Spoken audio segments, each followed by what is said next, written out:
It's the top 25 Genesis songs of all time based on our poll that we did last year. I'm John Beaudin from Rock History Book. We received almost 12,000 votes in our poll, and we concentrated on real prog fans, specifically real Genesis fans who actually knew the music and knew more than just the singles. Now remember, they've had 42 singles from 1968 to 1999.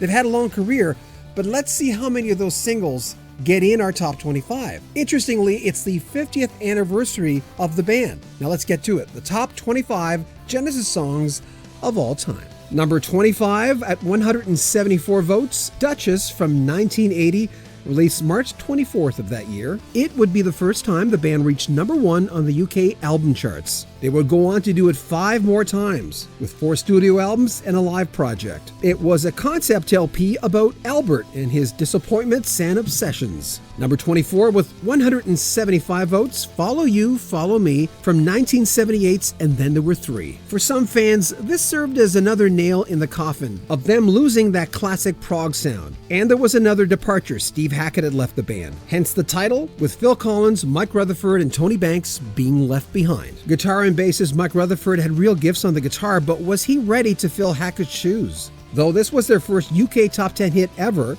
it peaked at number 7, and their first US top 40 entry, peaking at number 22, the tune really served as a preview of the shape of things to come for the band as they went deeper into pop. Number 23 with 215 votes, Los Endos from 1976 and A Trick of the Tail. The results of this poll really show the importance of this particular album and the Phil Collins era of Genesis. You'll find out a lot more later on. This is the first of 5 entries from A Trick of the Tail on our top 25. Number 22, 219 votes for Turn It On Again, 1980, and Duke. It was the first single from the album from March 8th, 1980, and of course the second tune from the album on our countdown. Guitarist Mike Rutherford has said many times that the song is about our central character on the album, Albert, who watches so many television shows, he starts thinking all the characters on the screen are real. It reached number 8 on the British charts, but was not a hit in the US, though it got a lot of airplay on FM. Number 21, 235 votes for One for the Vine, the 1976 album Wind and Wuthering. Rolling Stone magazine named it one of the 20 insanely great Genesis songs only hardcore fans would know. It's written by Tony Banks and is understandably a keyboard-driven tune, a gorgeous melody that turns into something much bigger. A lot of Genesis fans joust on the merits of this album, next to its predecessor, A Trick of the Tail.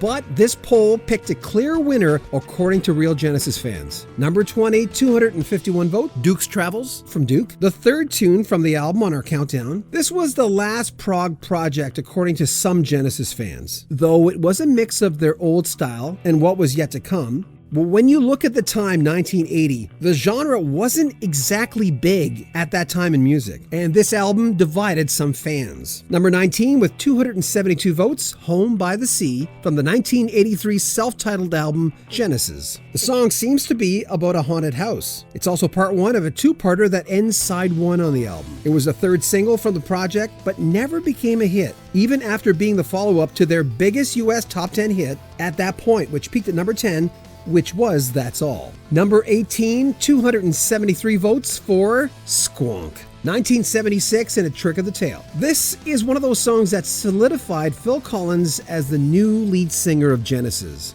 When the band entered the studio to record the project, they hadn't picked a replacement for Peter Gabriel yet, and Collins decided to give Squonk a shot, and all of a sudden, the clouds parted and everything worked. The replacement was in the band after all. Squonk was a rocker and an almost tip of the hat to Led Zeppelin's Kashmir. 17 with 289 votes, the title song to Abacab from 1981. Phil Collins says this was the album when all members really started working together as a team. It was also the band's first US top 10 album. They would end up having 5. Interestingly, the band chose not to do the tune on their 2007 comeback tour, with Phil saying, "Everyone expected us to do the song, but in the end, he really didn't know what the song was about, and he didn't want to play it." This is the only song from that 1981 album that made it in our top 25. We should point out you should check out our top Genesis studio albums based on the polls for these songs. We tabulated every single song from every album and came up with the top picks for albums for Genesis. That video is on this channel. Number 16 with 300 votes, Dance on a Volcano from 1976. Again, trick of the tail. A lot have speculated that the song is about World War I with the lyrics, crosses are green and crosses are blue, referring to markings on shells containing poisonous gas. It's our third, by the way, of 5 songs from the album in our top 25. Number 15 with 314 votes for Behind the Lines from Duke. It was created from an improvisational jam. It was only the second album after 1978's And Then There Were Three, featuring Genesis as a trio after the loss of guitarist Steve Hackett in 77. And by the way, Behind the Lines is the fourth and final tune from Duke on our countdown. Number 14 with 320 votes, Entangled from 76's A Trick of the Tail. It's the fourth track on the album from our top 25. It was written mostly by Steve Hackett with Tony Banks helping out. One of the most gorgeous tunes in the Genesis catalog. It seems to delve into mental illness and being entangled into one's own thoughts. It even references Freud in one verse. Number 13, 325 votes for the title song to The Lamb Lies Down on Broadway from 1974. The first of 3 songs from this project in our top 25. It was a tough album to make, according to guitarist Mike Rutherford. A story of Rail, a poor Puerto Rican boy from the Bronx, and needless to say, he runs into much adventure and madness. We should also point out that this was the last album for vocalist Peter Gabriel, and it reached number 10 on the UK charts and number 40 in the US. Number 12, 338 votes for Blood on the Rooftops from 76's Wind and Wuthering. Steve Hackett says it was originally meant to be a love song. Instead, it's almost an attack on media and or gray areas that are created between facts and fictions, and how the latter is sometimes easier to take. It's a second of 3 tunes from this project in our top 25. Number 11 with 351 votes, The Knife from 1970 and Trespass, or as they say in the UK, Trespass. It's the only song from the first 2 Genesis albums in our top 25. Last year, we had a chance to talk to original guitarist Anthony Phillips about The Knife reaching number 11. He was pretty happy about that. I mean, I'm delighted that The Knife should come in, and I think that that album also has a lot of blueprint of stuff that came later as well. I feel proud of the part. No, that's really nice that people have voted that there, and it was good fun. We enjoyed The Knife. Writing The Knife and writing Looking for Someone came out of really nowhere. It was a period of incredible inspiration and sort of learning, because we were suddenly turning into a band, and everyone just seemed to flow seamlessly. Nobody was saying, no, you shouldn't go down there. Everyone seemed to say, yeah, go on. You have these long instrumental sections weaving around before you come back to the song again. We're in our top 10 now with 352 votes, Afterglow from Wind and Wuthering. This is the highest charting song from this project from 76, the last of 3. It's also the very last song on this album. It's a deep, haunting love story by Tony Banks, the afterglow of a once-in-a-lifetime relationship that crumbles. It can be looked at as an anthem for that soulmate that got away. Number 9, 358 votes, Ripples from 76 and A Trick of the Tail. It's a gorgeous ballad, and by the way, the highest charting Genesis song with Phil Collins on lead vocals on this countdown. Everything else from here on in features Peter Gabriel.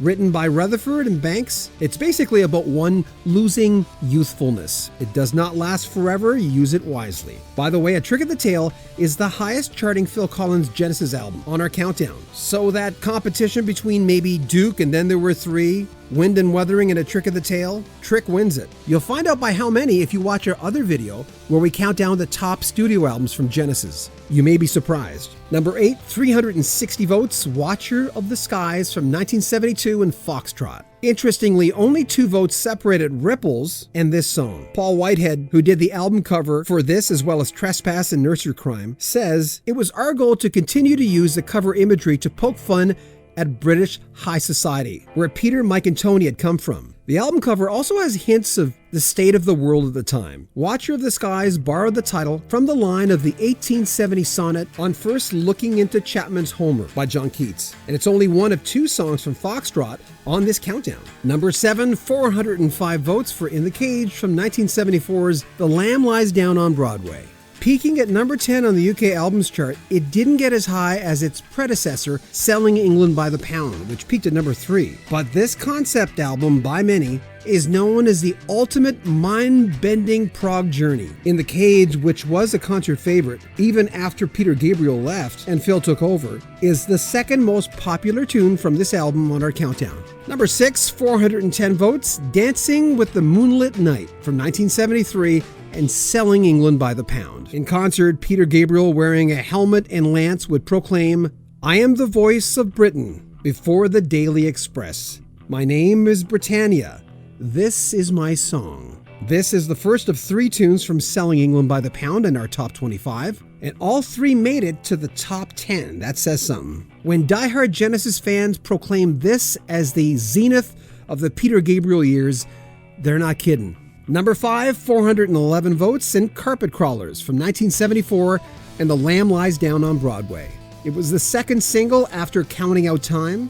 Neither became hits. There are 4 songs from this project in our top 25, and this one charted the highest. Our main character in this concept album, Rail, finds himself on a red carpet corridor, surrounded by kneeling people crawling towards a door.